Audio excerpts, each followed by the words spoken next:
Okay, well, I'm going to get right into it. Let's see.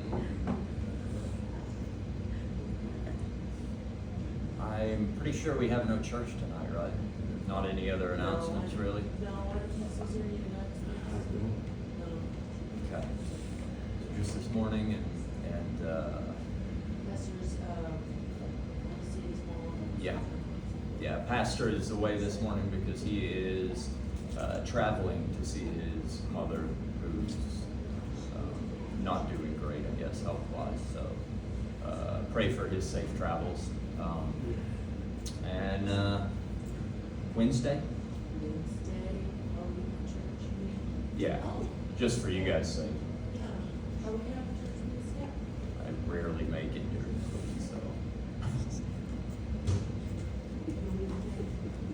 Not this Wednesday, not this Wednesday. Not this We're trying for next Wednesday. Okay. So yeah, no church tonight or Wednesday. I'm going to get right into it. Now, I've only got one passage of text this morning, which is, I guess, unusual for me. But it is Deuteronomy chapter 4, starting in verse, I want to say 32. I got to double check that. Yeah, 32. And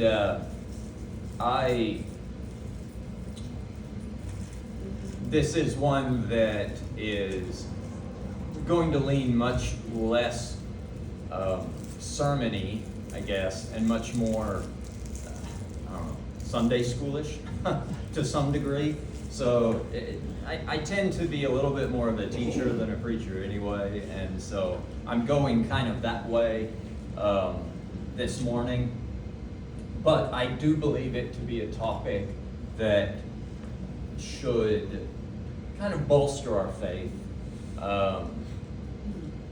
It's something I would say that we already more than likely believe, but you know, the enemy comes in and seeks to deceive, and even the very elect can be deceived, and so we can find our faith waning at times, or being, you know, even decades in, you know, you'll have just weird rogue thoughts sometimes, and you'll be like, you know, I'm not one to doubt, I fully believe, but why am I having this weird thought? So I think that this could be beneficial in some regards to bolster our faith, and probably, honestly, of more use to the kids. So younger ones, this is probably more stuff you've not specifically heard. So I'll get right into it. So I was reading in Deuteronomy, and this verse really stuck out to me, and primarily just the first verse, verse 32. But I'm going to go ahead and read just about 9 verses. So Deuteronomy chapter 4, verse 32. And I actually do want to check. Do I want to read out of the New American Standard Bible?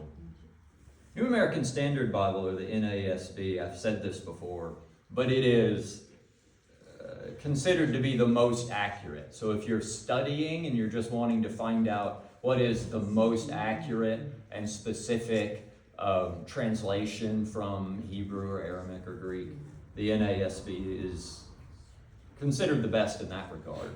But I tend to read out of the NLT more for just quick comprehension. When you're studying, I'd recommend ones like the NASB or the King James Version for you know, deeper translation meaning. But when you're just reading, I like the NLT. So I'm trying to decide which one. I should have already done this, but I really like both of them for this particular passage. Okay, I'll start with NASB. Okay, chapter 4, verse 32. Get going. Indeed, ask now about the earlier days that were before your time, since the day that God, you know what? Just briefly, this is Moses. I need a little context just so you guys got the full picture. This is Moses basically at the end of all of the journey, nearing his death, when he's been forbidden entrance into the promised land. And he is more or less reminding the people of Israel of everything that's happened, extolling them to do the right thing. And God is speaking through him in this moment as well. Some of this is prophecy. Some of this is Moses speaking to the people. And so I was going to set that up, forgot to. Okay, 32. Indeed, ask now about the earlier days that were before your time, since the day that God created mankind on the earth, and inquire from one end of the heavens to the other. Has anything been done like this great thing, or has anything been heard like it? And I'm going to keep going, but that's the main verse. Ask now about the earlier days. Think back from the very beginning when mankind was first formed on the earth. Look back and look at the other nations. You know, this is what he's saying. Look at history. Look at everything that's happened. Has anything like this happened ever before? Meaning the Exodus, meaning the miracles that God did, meaning the things that God did in the desert, you know, the pillar of fire by night, the cloud of smoke by day, him appearing to them, well, not actually appearing, but on the mountain, in the fire and the smoke, speaking to them, and they're terrified. All of the things that happen. So he's saying, has anything like this ever happened before? And so the main purpose of this morning is actually a comparison. I'm taking this verse, and then I'm kind of looking at human history in a super summarized, condensed form this morning. And I'm going to look at some other cultures, and I'm going to say, has anything like this ever happened before? Let's take a look at that. But just to really quickly go a little bit farther, has any people heard the voice of God speaking from the midst of the fire as you have heard it and survived? Or has a God ventured to go to take for himself a nation from within another nation by trials, by signs and wonders, by war, by a mighty hand, by an outstretched arm, and by great terrors, just as the Lord your God did for you in Egypt before your eyes? You were shown these things so that you might know that the Lord, he is God. There is no other besides him. Out of the heavens he let you hear his voice to discipline you. And on earth he let you see his great fire, and you heard his words from the midst of the fire.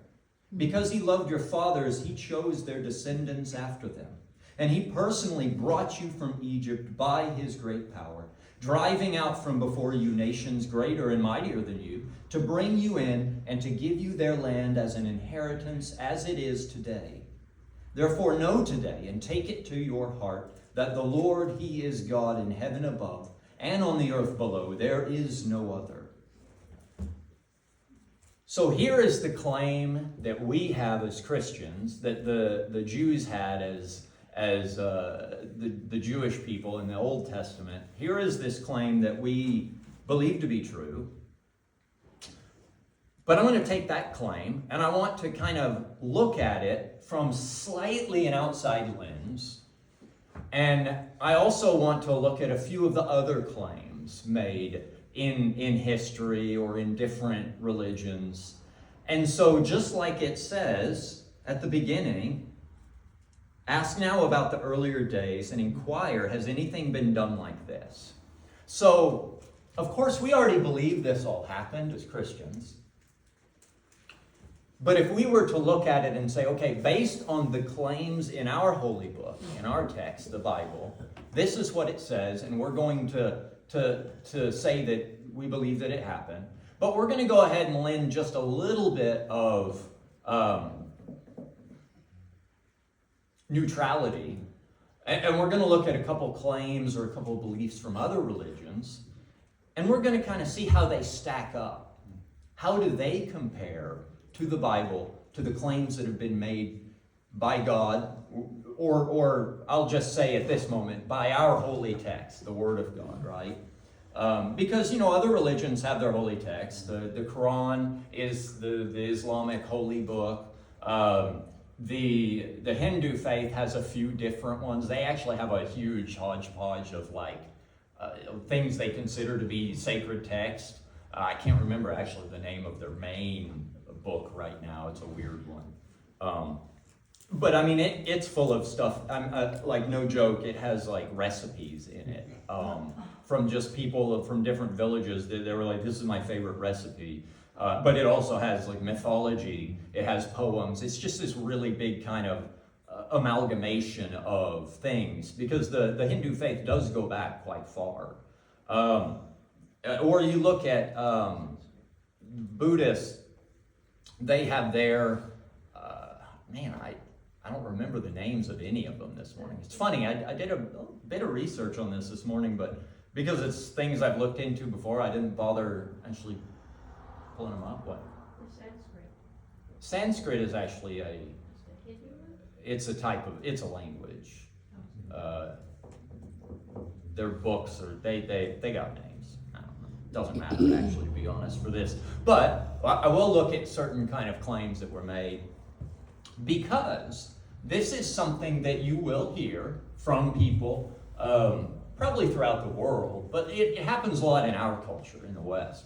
People will say this, one thing I hear a lot: aren't all religions basically the same? That's one claim that gets thrown around a lot in our culture. And it can be convincing, actually. It can convince people if they don't look into it and people just tell them enough. Look, all religions are basically the same. They all talk about the same stuff. They all promote the same ideas. Essentially, they're all, everything can bring you to God. Or we don't believe any of it's true, and it's all man-made. And they're all basically the same. It's just a pattern that keeps popping up. People just want to believe. So those are claims that are made. And then another one that is made of people that will be like, not the unbeliever, but the opposite end. So not the skeptic, but the people that are like, well, all religions are true. Miracles happen in all religions. That's another claim that's made. Christianity is not unique. They talk about these miracles, but look at this faith. Miracles happen in this faith. Miracles happen in this. Basically, miracles happen in every religion. That's another claim. So I'm going to kind of super summarize and condense just a few of them and try to blow through them and just compare. Now, obviously, we don't have time to really dig into any of them. That would be like, you could do a Sunday school series and it would probably take months to do that. You would have to devote a lot of time. So I'm just doing bullet points. Sorry. And I'm going to skip Christianity at the moment, because that's one that we already hold to be true and that we already know a lot about. It doesn't take much, just the verse we already had. It mentioned a small amount of it, right? And I'll come back to it. But I'm going to go with the second biggest religion in the world. Christianity is the biggest religion as far as statistics go. It's fair to say how many of those that state they are a Christian truly believe, because there are certain nations where it's just kind of like, we grew up here, we're all Catholic, we all believe, it's like in Mexico, it's like everybody's a Catholic. Well, how many of you actually believe in Christ, the saving faith of Jesus Christ? Probably less, but I still like the fact that it is the biggest religion in the world, just because when you look at how it came from such a small area and just exploded. But Islam is the second biggest. It's been the fastest growing. It's not necessarily because it's super persuasive, but it's grown through so many different means throughout the world, through just straight up breeding. They really push the idea of having lots of kids and also of pushing themselves out into other places. They purposely do certain things like this to push Islam further into the world. That's actually neither here nor there. But right now, I want to look at, do they have miracle claims in Islam? What are their biggest ones, if any? And how does it stack up, right? So first off, Islam. They claim that miracles have happened. They're not a religion that considers miracles to be active, but they say miracles happened, basically they're just like Muhammad, he did some miracles because he was like the final prophet. That's what they claim. Ironically, they claim the greatest miracle is the Quran, their holy book. I say ironically because anybody that actually has studied the material or more the understanding of how it came together, I admit I've not read the whole thing. I've read bits and pieces of it. I find it's one of those that it kind of gives me a bit of a headache because of the way it's written. It's really, this is kind of, well, it's not just my opinion, it's kind of statistically true, or factually true, not statistically, that it's just kind of a hodgepodge. It basically, what the Quran was they took all of the different things that Muhammad said, or they say that he said, while he was, doing his thing, promoting his cult. Mm-hmm. And I'm going to call it, you know what, I got to be favorable for the moment, because we're going to try to look at this from a neutral lens. Mm-hmm. So I'm going to say he was promoting his religion. He was actually illiterate. He didn't know how to write. But the people around him would take the things that he said and they would write them down on little bits of stuff. And so the entire book supposedly came just from his words, so his sayings, all from one person. And there's a lot of reasons why that is so incredibly small compared to the Bible. But they took those sayings, they put them together after he died, and they said, this is the primary miracle of Quran, of Islam, the Quran. They claim that the greatest miracle is the Quran itself because it's perfect, that's what they say. Even though it contradicts itself, it says opposite things. Near the beginning, when Muhammad really, he liked Christianity and Judaism. When I say he liked it, he looked at it from an outside perspective and he's like, I appreciate this from an odd sort of perspective. He was one of like those, essentially like an Antichrist type person where he came to them and he was like, yeah, I want to get in on this. This looks good. I'm basically the final prophet. I'm basically Jesus returned. And they were not happy with him, and they cast him out, and he came back with a group of pretty much bandits, and he killed them all. And that was the beginning of Islam. But he copied. He really, truly did. He looked at the things in the Bible. He was illiterate, mind you, so he didn't look at the Bible. He looked at what they were preaching, what he would hear from different Jews or Christians from the areas he was at. And he's like, I like that, and he copies it. And so some of the claims of miracles that they say Muhammad did just appear to be straight up copies of things that, not even that he read, mind you, but that he would have heard preached. But to be neutral, I will say, here are some claims. The one that they claim to be the biggest, after the Quran and its literary brilliance, they consider that a separate miracle. They say it's just the most brilliant thing, even though it literally is like a weird contradicting hodgepodge of things that one dude said. But they make that claim. They say that Muhammad split the moon, right? There's a verse in the Quran that says, the hour is drawn near and the moon has split. Yet whenever they see a miracle, they turn away and say, continuous magic. That's the little thing. But they say the hour has drawn near and the moon has split. Now, what they claim is that Muhammad was like pointed at the moon and it split, and that was proof that he was the prophet. Interestingly, that's that one verse. Actually, there's no more context. The Quran really isn't one for context. It just kind of spits random stuff out there. But it doesn't expand on that. It just claimed, there's that one little vague thing. And then later they came in and said, this was a miracle that Muhammad did. He split the moon. Even some people that are Islam, are Muslims, but they're a little bit more like skeptical Muslims, they're like, that was probably an eclipse, and he was like, look, I did that. But that was one. So we have an eclipse maybe, or he split the moon, okay?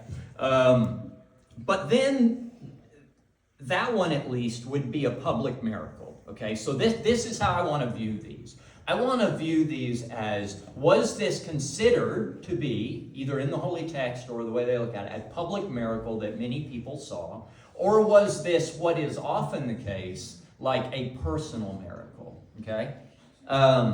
So he claimed to have ascended to heaven and talked to Allah, and he claimed to have just magically been teleported from one place to another. So those are two claims that he just said that these happened, so you really can't lend the same kind of credence to these. They're not public miracles, so I want to put those aside.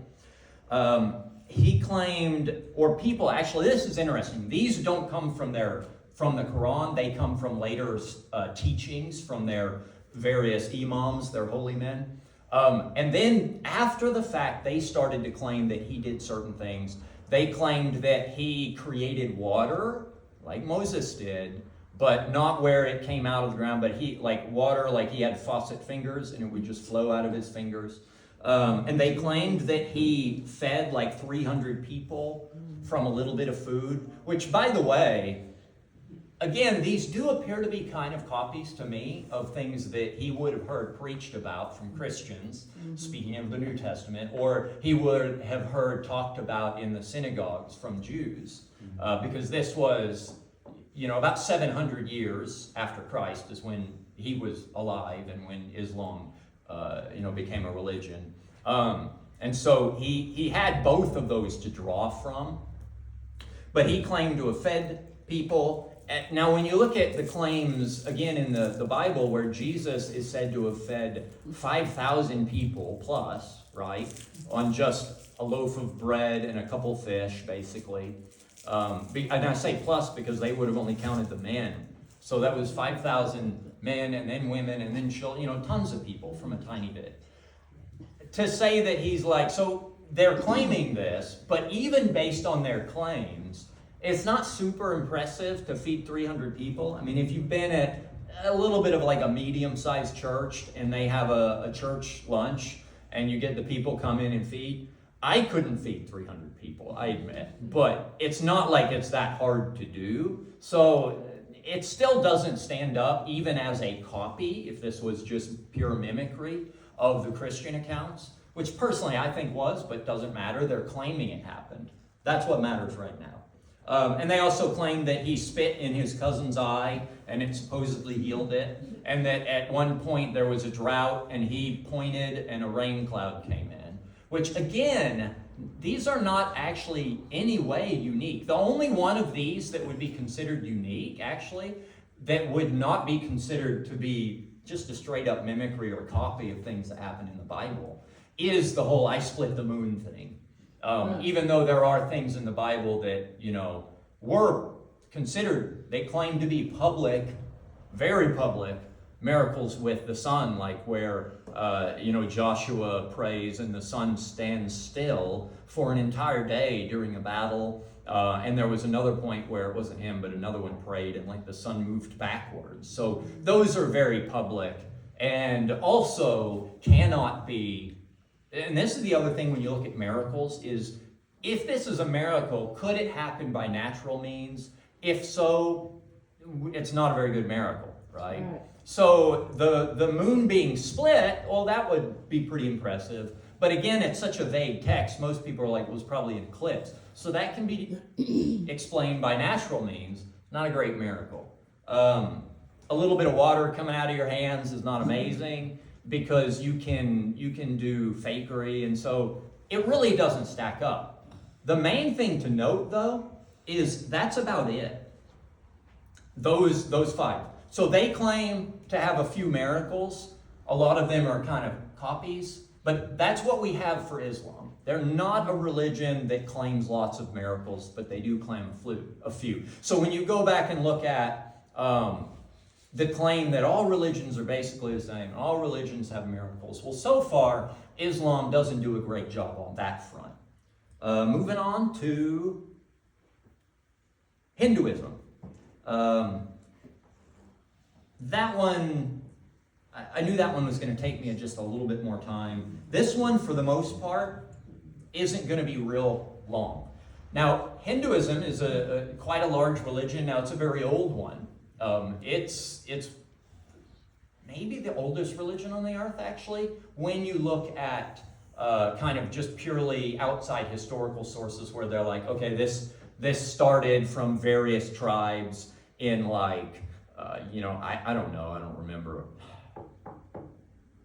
2500 BC or something like that, and it goes forward. Now, of course, as Christians, we would be like, well, our religion started when God created, but Christianity didn't pop up until the year 1, right? Sort of. So Christianity happened about 2,000 years ago. So Hinduism is older, so they've had a lot more time for miracles, you would say. But the thing is, they kind of just plain view things a little different.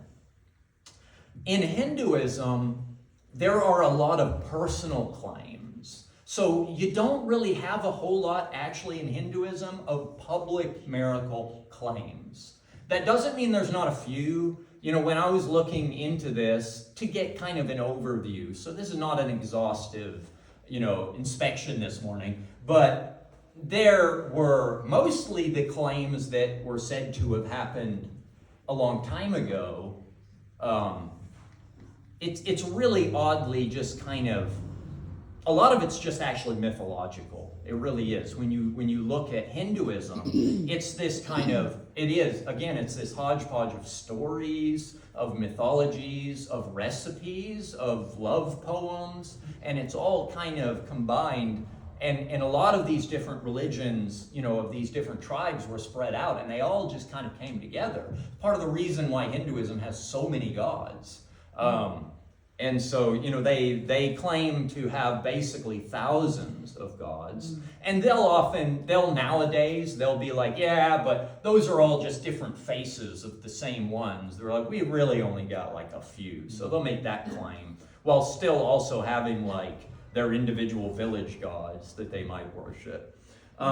Most of the claims of miracles, though, in Hinduism tend to be kind of, you'll have seen this probably in documentaries or different things. They'll have like their gurus, their yogis, their holy men that will claim to like meditate, and they're like, yeah, I was out in the cold and I raised my body heat and I was able to be in the cold. Some of them have even been like, well, this is quite interesting that they can like scientifically measure somebody's body heat, and they spend so much time working on just that they actually manage to like crank up their heat to where they're like steam's coming off their body.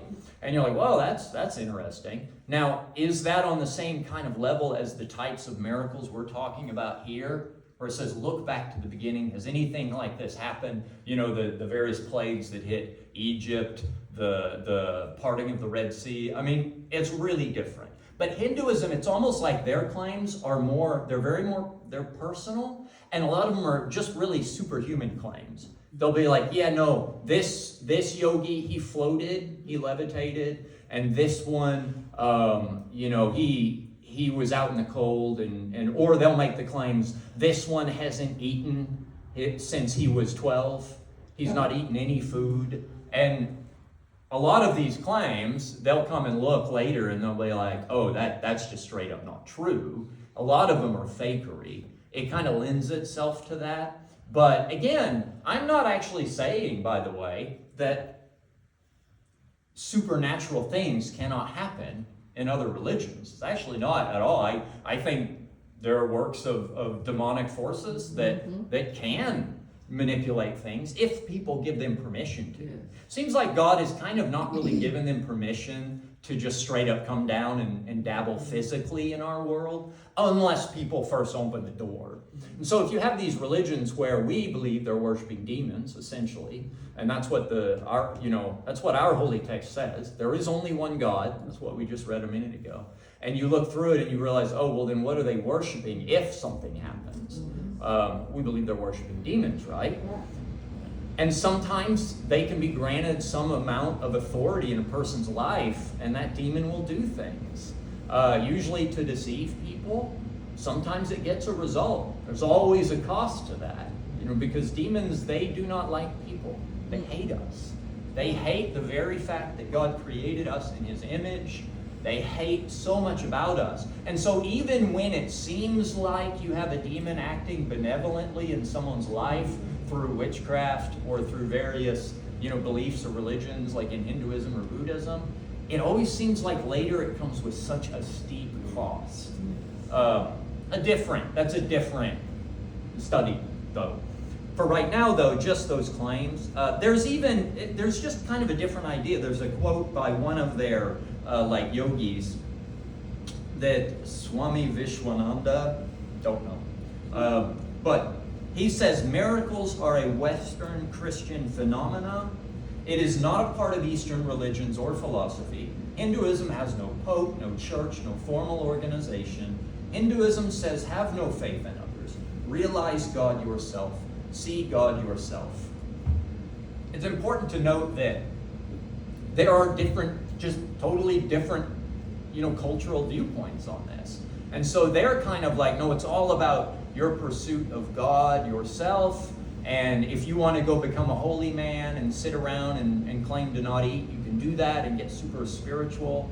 But you're not likely to be performing public miracles. It's just not in the Hindu structure. Before I move on, the only kind of claim that I would say is big enough to say this is kind of a public miracle, and it also goes back to, this is also more like a mythology, is they say that Shiva, which is one of their main gods, they have like 3 really big ones that are like, and it's the one of no, that's not. Maybe it is the one of creation and destruction, or it's the evil one. You'll see them and they've got a bunch of arms or whatever. I think it's that one. I can't remember right now. Anyway, they claim that this one helped Bhagirath, which is, again, we kind of get into mythology or various things, but helped them to bring the river Ganges to earth for healing purposes, right? So they claim that was a miracle. But it's just, that just goes back to, if God created the entire earth, that's quite a bit more of a miracle than this one supposedly making a river. They consider the God, and this I find kind of ironic, similar to the way that I think the Quran is kind of ironic, that they're like, it's a miracle that it's so amazing. It's such literary brilliance. That's the miracle, you should believe in it. I find that claim ironic. I find the claim that the river Ganges is holy and its creation was a miracle to be ironic, because I've seen documentaries, right? I don't know if you've ever seen a video of the river Ganges. It is the most filthy, there are dead floating corpses floating down the river. There's garbage all through it. And in the midst of that, just disgusting, filthy, it looks like sewage. You got people going out there and drinking it because they think it's holy and bathing in it. And there are human bodies, because they think it's holy, they just let their dead bodies float off in it. And so you'll have a dead, rotting corpse floating downstream, and then right over here you'll have someone bathing in it because they're like, it's going to heal me. And so I find that to be an ironic claim, that the river Ganges is, the creation of it is an amazing miracle, because when you look at it, there's anything but miraculous. Right. It is disgusting. It's worth watching a video on that. But moving on from them to Buddhism then.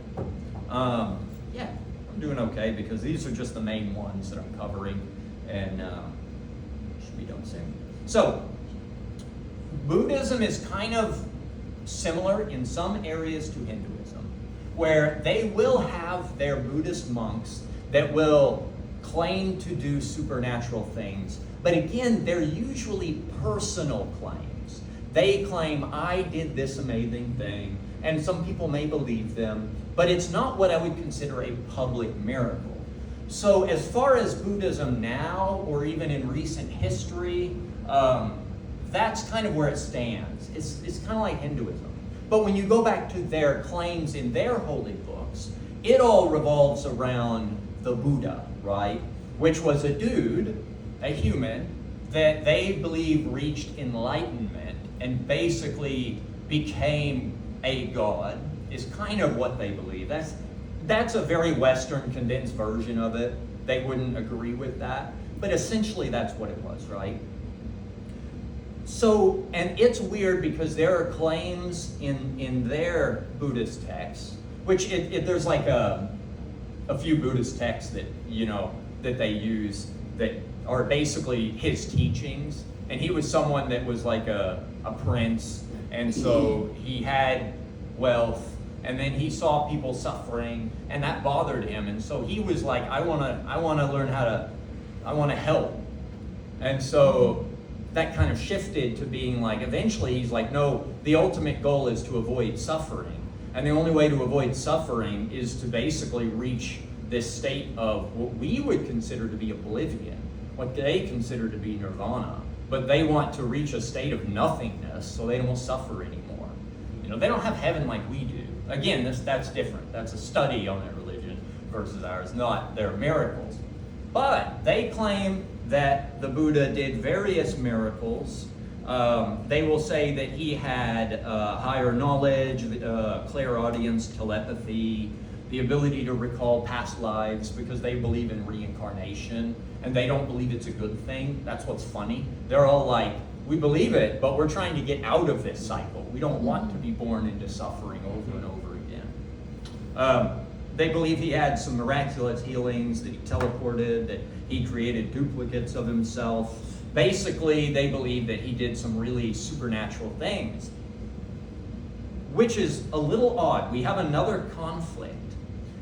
The majority of these claims happen later, kind of the same way that they did in Islam, where what you actually have are people looking at the past with what I would call interpretive lenses. So they look back and they say, that verse says the moon split. We believe he did a miracle here.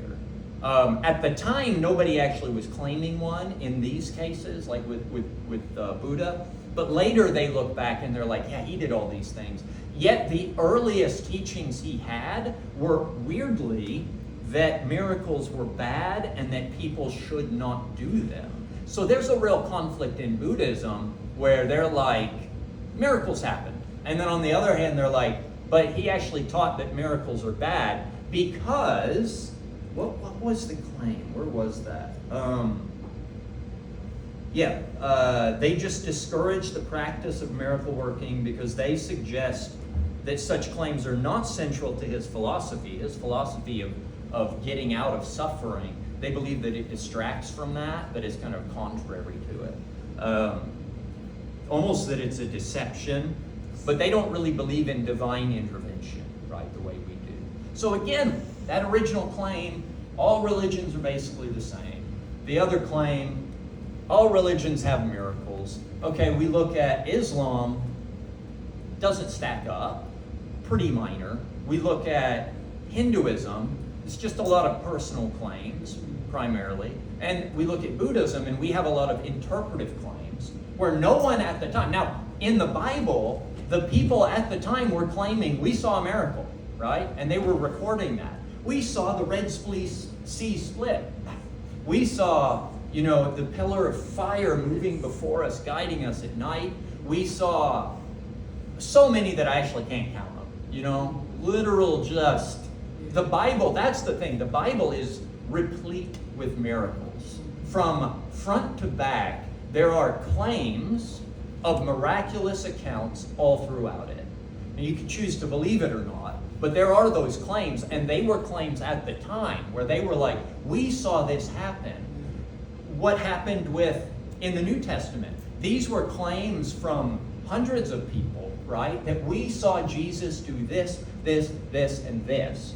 So we have historical claims at the time. Now, people can choose not to believe that, but the text is a historical claim. But the majority of what you have in these other main, biggest religions in the world, after Christianity, are interpretive claims. There are people looking back and saying, yeah, we believe he did do miracles. But at the time, there was nobody recording, we saw the Buddha do this, this, and this. There was nobody recording that we saw Muhammad do this, this, and this. They were all claims looking back. So it's different. It's not the same. This claim that all religions basically are the same and that they all have miracles, not even remotely. It's kind of like claiming, oh, look, actually this is really close to what it's like. It's like Exodus, and you have the people in Egypt, and Moses puts his staff over the water, right? Or does he touch it? I don't remember, and the entire Nile River turns red, turns into blood. It says blood. But not just the river, but all of the water in any vessel that was already stored up, blood. Massive. And then he brings this to Pharaoh, and Pharaoh's got his magicians, and they say, this is not anything to worry about, and they pull out a little bit of water. Where did they get that water? They found some water that wasn't blood. They probably actually, because this is what they were doing, they probably had to go dig it up out of the ground. Because if they went and managed to dig up some water, like seeping up, it wasn't blood. But all of the other water was blood, so it's interesting. But they had this one bowl, and they're like, whether they turned it to blood with their dark magics, or whether they just had some powder and they're like, psh, look at that, it's red now, it's blood.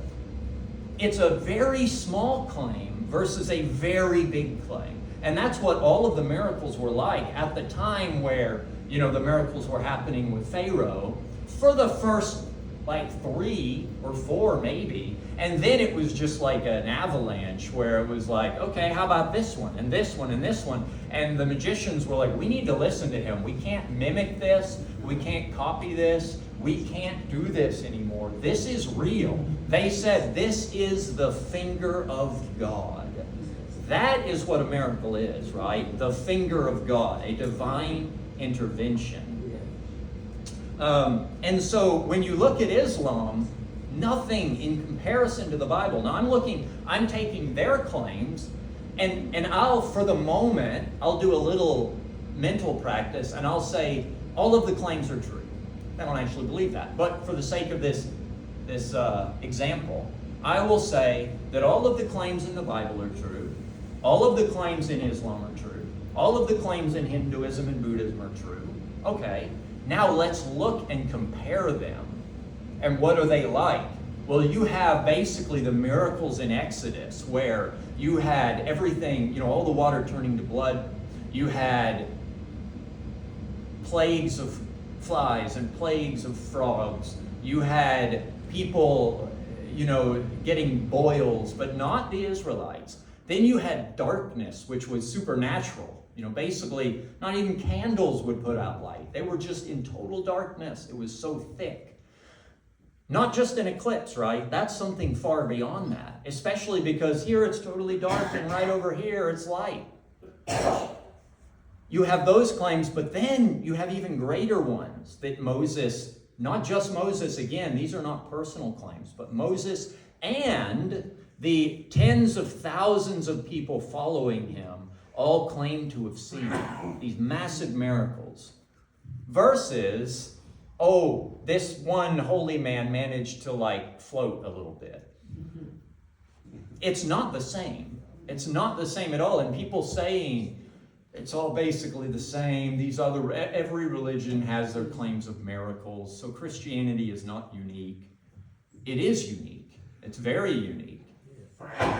A lot of the miracles that are claimed now in Hinduism and in Buddhism and in different New Age circles, they're very similar, eerily similar actually, to what I would consider to be charlatans, or they're like little micro cults where people will look at their particular person they're following. I've seen videos of this, for instance, with martial arts, right? Not a religion, but interestingly, now I've practiced different martial arts and I really enjoyed them when I was healthy enough to do it as a physical practice and as a skill. Really enjoy them. But there are circles of it where it becomes just kind of culty. And you'll see videos of it where it's like, it's no longer I'm learning how to fight. I can do chi. And you'll have their wise master who's been practicing for decades, and you'll have the disciples that are learning, and this wise master will be like, it's like a chi blast, and he's like, whoa! And everybody, he won't touch them. They'll all just fall down. Almost kind of like, it's like a religious fervor that happens in New Age. It happens in martial arts with these really just not very practical, kind of fakery levels of it.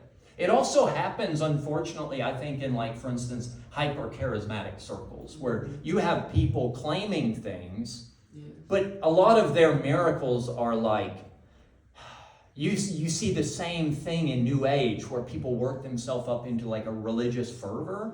They want to believe. Now, the thing with the martial arts people, I don't actually think, now in some cases there are people that are like, yeah, they're snake oil salesmen. They're like, I know it's fake, but I'm not going to lose my power and my following by admitting that.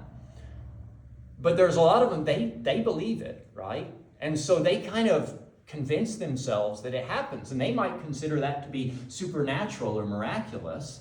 Maybe there's something spiritual going on there, right? Or maybe it's just the own psychology of humanity that they're like, I just really want to believe that this guy I've been studying under for 3 decades really does have this power, because I want this power too, and I want to be able to knock people out with a thought.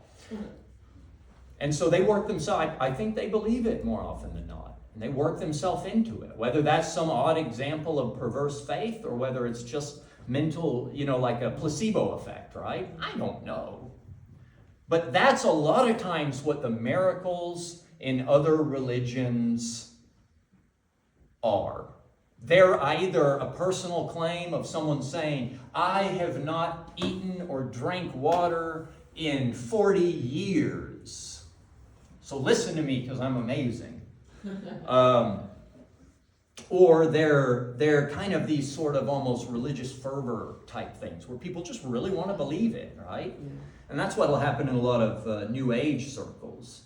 So it's just not the same, right? Let me double check, see if there was anything I missed on those points. I do want to wrap it up now. This is interesting. I want to read this. This was something from a Catholic apologist, a guy named Matt Nelson, that I was reading. So I don't want to take the credit for this. This was what someone else wrote this. He said, consider, for example, the teachings of Siddhartha Buddha. I don't know if I said that right. He was agnostic at best about the existence of a personal and all-powerful God. Furthermore, he discouraged the working of marvels or magic because the desire for power or influence would be a hindrance to enlightenment. Long after Buddha's lifetime, however, stories of his great powers began to emerge. Although later Buddhist teachings allowed for a variety of doctrinal views, original teachings by the Buddha seemed to exclude or at least provide little basis for miracle working and would be reason to give critics pause. In a similar vein, miracles were also attributed to Muhammad many years after his death. Ayman Ibrahim, a professor of Islamic studies, observes in referring to Surah 637, which is a verse in the Quran. In this verse of their own book, it says, in the Quran, Allah, of course, has the power to send down miracles, signs, and wonders, but it appears that he did not send any to Muhammad, and thus people wondered, why has no sign been sent down upon him from his Lord? Ibrahim points out that in the Quran, Allah identifies Muhammad as a warner without a sign. So Jesus, it very much says that his miracles were there as a sign, the finger of God. But here in their own holy book, it says Muhammad was a warner without a sign. So their own book claims he didn't do it. Thus, although Islam believes in a God capable, in theory, of performing miracles, we still have grounds to be critical of miracles later attributed to Muhammad. It also says, and this is important, by contrast, the sources that testify to the alleged miracles of Muhammad arose over a century after his life, And these Islamic accounts lack early independent attestation by multiple sources. Furthermore, they lack any attestation by enemy or unsympathetic sources. That's important because when it comes to, say, Christianity, you do have outside sources saying these things were happening or were claimed to have happened at this time. You have historical records talking about the resurrection of Jesus that were not sympathetic and were not Christian, right? From early sources. So it's very different. So, when you hear those claims in your life, and kids, this is important, right? Remember this. When you hear this, you will hear it, you will see people say it, you will see people say all religions are basically the same. You need the receipts for claims like that. You can claim anything, but when you actually look at them and you put them side by side, nothing could be further from the truth. And they will make the claim that there are miracles in all religions. And I'm not talking about what we believe. We believe that God still works today, that he is still a miracle worker. Now the thing is, at times in our lives, we can go years, even decades, and we're like, I know God's moving in my life, but he's not answering these big prayers I have, right? And there are reasons for this, and sometimes we may never know what they are. Sometimes we'll find out. Sometimes it's just by perseverance we push through, and eventually the miracle happens, right? But we can start to be shaken a little bit when we're like, man, I've prayed for this for already 10 years, you know? But what does the Bible say about that? Keep believing and keep praying, right? And so there are actually things in my own life that I have prayed about for, actually decades that didn't happen and didn't happen and didn't happen.